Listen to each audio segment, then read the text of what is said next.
Can you think of a time when God's guidance only became clear after you were already moving in obedience? Genesis 24 comes right after two major moments. Genesis 22. Isaac is the promised son who was nearly offered, yet preserved by God. Genesis 23. Sarah dies, and Abraham purchases a burial place in Canaan. So Genesis 24 stands between death, Sarah's burial, and future life, Isaac's marriage and the continuation of the covenant line. That matters. The chapter is saying now Abraham was old, well advanced in age, and the Lord had blessed Abraham in all things.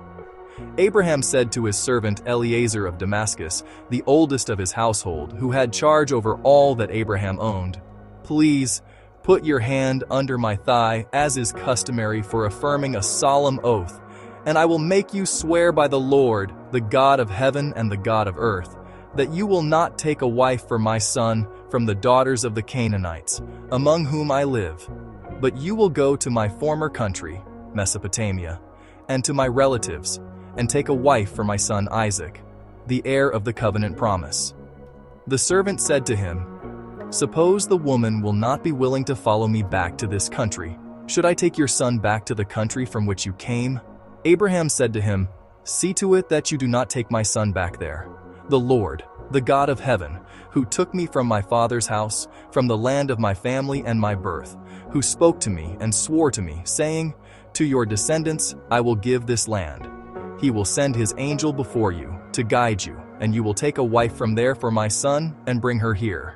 If the woman is not willing to follow you to this land, then you will be free from this my oath and blameless. Only you must never take my son back there." So the servant put his hand under the thigh of Abraham his master, and swore to him. Concerning this matter, Abraham is old, Sarah is gone, and the covenant future now rests on the next generation. Isaac needs a wife, not merely for companionship, but because God's promise must continue through a chosen line. This chapter is not mainly about romance, it is about covenant continuity. Abraham's concern is spiritual before it is social. Isaac must not marry from the Canaanites. Isaac must not go back to Mesopotamia. The promise must move forward without abandoning God's direction. Abraham understands something important. You cannot protect God's promise by stepping outside God's will. He will seek a bride from his people, but he will not let Isaac reverse the journey of faith by returning to the old land. Faith does not just ask, "What works?" Faith asks, "What agrees with God's promise?" Why was Abraham so firm that Isaac must not return to Mesopotamia?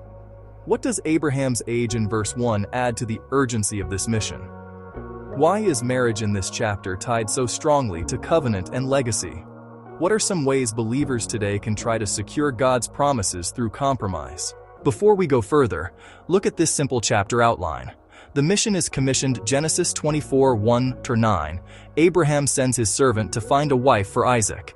The servant prays for guidance. Genesis 24, 10-14. He asks God for a sign at the well. Rebekah appears. Genesis 24, 15-27. She fulfills the sign exactly. The family hears the testimony. Genesis 24, 28-53. The servant retells the whole story and credits God. Rebekah chooses to go. Genesis 24, 54-61.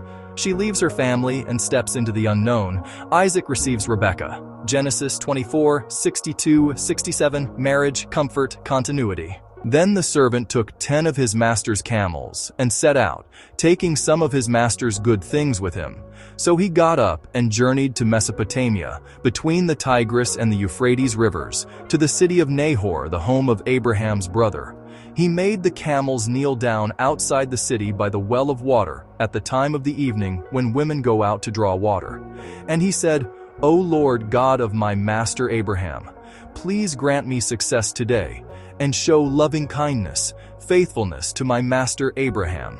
Behold, I stand here at the spring of water, and the daughters of the men of the city are coming out to draw water. Now let it be that the girl to whom I say, 'Please, let down your jar so that I may have a drink,' and she replies, 'Drink, and I will also give your camels water to drink. May she be the one whom you have selected as a wife for your servant Isaac. And by this I will know that you have shown loving kindness, faithfulness to my master.'"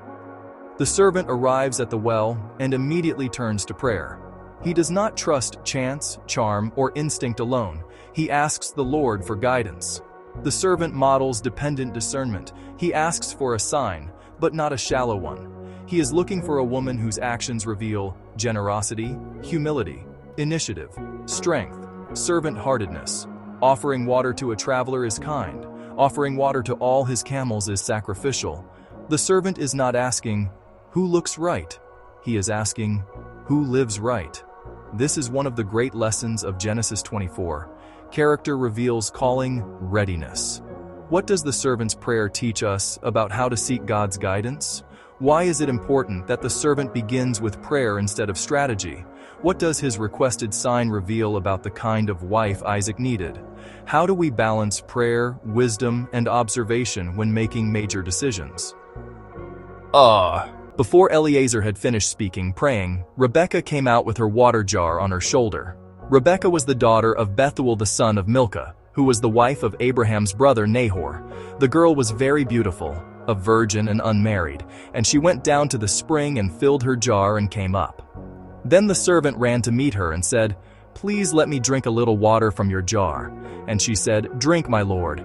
And she quickly lowered her jar to her hand and gave him a drink. When she had given Eliezer a drink, she said, "I will also draw water for your camels until they have finished drinking." So she quickly emptied her jar into the trough and ran again to the well and drew water for all his camels. Meanwhile, the man stood gazing at Rebekah in reverent silence, waiting to know if the Lord had made his trip successful or not. When the camels had finished drinking, Eliezer took a gold ring weighing a half shekel and 2 bracelets for her hands weighing 10 shekels in gold and said, "Whose daughter are you? Please tell me, is there room in your father's house for us to lodge?" And she said to him, "I am the daughter of Bethuel, Milcah's son, whom she bore to her husband Nahor." Again she said to him, "We have plenty of both straw and feed, and also room to lodge." The man bowed his head and worshipped the Lord. He said, "Blessed be the Lord, the God of my master Abraham, who has not denied his loving kindness and his truth to my master. As for me, the Lord led me to the house of my master's brothers." Before the servant has even finished praying, Rebekah appears. She does exactly what he asked the Lord to show him. God's providence is already moving before his servant finishes speaking. That is the beauty of this chapter. No fire from heaven, no angelic interruption, no dramatic miracle in the sky. Instead, God works through timing, ordinary actions, willing hearts, observable character. What stands out about Rebekah? She is prompt, generous, hardworking, respectful, decisive. The repeated language matters. She hurried, she ran, she drew, she acted. She is not passive, she is ready. And the man wondering at her held his peace. Genesis 24:21. The servant does something wise. He watches before he speaks. I being in the way, the Lord led me. Genesis 24:27. That is one of the greatest statements on providence in Scripture. Guidance often comes while we are already walking in obedience, not sitting still in fear, demanding total clarity first, waiting for a dramatic sign before taking one faithful step, but moving, praying, watching, and worshiping. What do you learn from the phrase, I being in the way, the Lord led me? What qualities in Rebekah make her stand out beyond outward beauty? Why is the servant's silence in verse 21 spiritually important? Have you seen God guide you while you were already in the way? So the two walked on together. Genesis 24:28-53. Then the girl ran and told her mother's household what had happened. Now Rebekah had a brother whose name was Laban, and Laban ran out to the man at the well, when he saw the ring and the bracelets on his sister's arms, and when he heard Rebekah his sister saying, "The man said this to me," he went to Eliezer and found him standing by the camels at the spring. And Laban said, "Come in, blessed of the Lord. Why do you stand outside, since I have made the house ready and have prepared a place for the camels?" So the man came into the house, and Laban unloaded his camels and gave them straw and feed, and he gave water to Eliezer to wash his feet and the feet of the men who were with him. But when food was set before him, he said, "I will not eat until I have stated my business." And Laban said, "Speak on." So he said, "I am Abraham's servant. The Lord has greatly blessed my master, and he has become great, wealthy, powerful. He has given him flocks and herds, and silver and gold, and servants and maids and camels and donkeys. Now Sarah, my master's wife, bore a son to my master when she was in her old age, and he has given everything that he has to him. My master made me swear an oath, saying, 'You must not take a wife for my son from the daughters of the Canaanites, in whose land I live. But you shall instead go to my father's house and to my family, and take a wife for my son, Isaac.' Then I said to my master, 'But suppose the woman will not follow me back to this land?' He said to me, 'The Lord, before whom I walk habitually and obediently, will send his angel with you to make your journey successful, and you will take a wife for my son from my relatives and from my father's house. Then you will be free of my oath when you come to my relatives, and if they do not give her to you, you will also be free of my oath.' I came today to the spring and said, 'O Lord God of my master Abraham, if now you will make my journey on which I go successful, please look, I am standing by the spring of water. Now let it be that, when the maiden whom you have chosen for Isaac comes out to draw water, and to whom I say, "Please, give me a little water to drink from your jar," and if she says to me, "You drink, and I will also draw water for your camels," let that woman be the one whom the Lord has selected and chosen as a wife for my master's son." Before I had finished praying in my heart, behold, Rebekah came out with her water jar on her shoulder, and she went down to the spring and drew water. And I said to her, "Please, let me have a drink." And she quickly let down her jar from her shoulder and said, "Drink, and I will also water your camels." So I drank, and she also watered the camels. Then I asked her, "Whose daughter are you?" She said, "The daughter of Bethuel, Nahor's son, whom Milcah bore to him." And I could put the ring in her nose and the bracelets on her arms. And I bowed down my head and worshipped the Lord and blessed the Lord, the God of my master Abraham, who had led me in the right way to take the daughter of my master's brother to his son as a wife. So now, if you are going to show kindness and truth to my master, being faithful to him, tell me, and if not, tell me, that I may turn to the right or to the left and go on my way."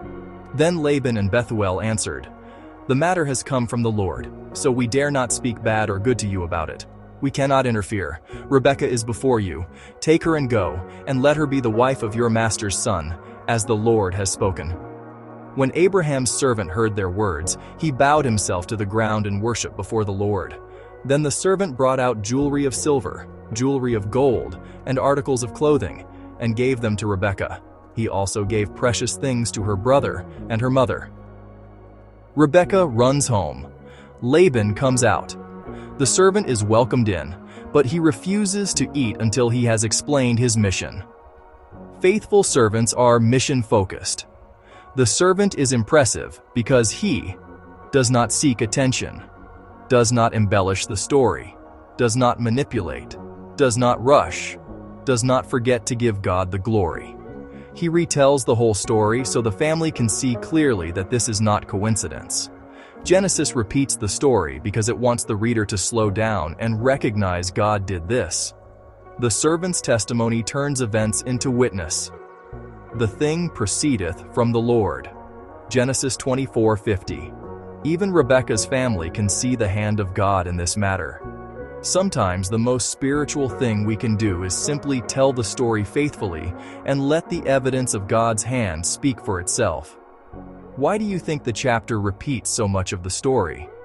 What does the servant's refusal to eat before speaking reveal about his priorities? Why is testimony important in helping others recognize God's work? What can we learn from the family's response? The thing proceedeth from the Lord. The servant retells the story and testimony becomes witness. A large portion of Genesis 24 repeats what just happened. That repetition is not filler, it is deliberate. Why repeat it? Because Genesis wants the reader to hear that this marriage is not the result of chance. It is the result of interpreted providence. The servant tells the story in a way that makes one thing clear. God did this. Laban notices the jewelry and welcomes the servant. 24:29, 31. Already even here, readers get a first glimpse of Laban's material attentiveness, something that becomes more obvious later in Jacob's story. Before eating, he says, "I will not eat until I have told mine errand." 24:33. That is strong servant integrity. Mission before comfort. He does not let food, hospitality, or delay pull him off task. He recounts Abraham's wealth, Isaac as the heir, the oath, the prayer, Rebekah's actions, the answer of God. The point is courtroom-like clarity. This is not manipulation. This is divine direction. The family's response, "The thing proceedeth from the Lord," 24:50. That is one of the strongest lines in the chapter. Even Rebekah's family recognizes that this event bears the marks of divine orchestration. Genesis 24:54-61. Then he and the men who were with him ate and drank and spent the night there. In the morning when they got up, he said, "Now send me back to my master." But Rebekah's brother and mother said, "Let the girl stay with us a few days, at least 10, then she may go." But Eliezer said to them, "Do not delay me, since the Lord has prospered my way. Send me away, so that I may go back to my master." And they said, "We will call the girl and ask her what she prefers." So they called Rebekah and said, "Will you go with this man?" And she answered, "I will go." So they sent off their sister Rebekah and her nurse Deborah as her attendant, and Abraham's servant Eliezer and his men. They blessed Rebekah and said to her, "May you, our sister, become the mother of thousands of 10,000s, and may your descendants conquer the city gate of those who hate them." Then Rebekah and her attendants stood, and they mounted camels and followed the man. So the servant took Rebekah and went on his way. The family wants delay, the servant wants movement. Then the question is placed directly before Rebekah to walk toward a promise she has only heard about. In many ways, Rebekah mirrors Abraham. Abraham once left home by faith. Now Rebekah leaves home by faith. The covenant line keeps moving through people who are willing to obey before seeing the whole picture. Faith is often a holy yes before full explanation arrives. What do you admire most about Rebekah's answer? "I will go." Why do people often prefer delay when God is calling for movement?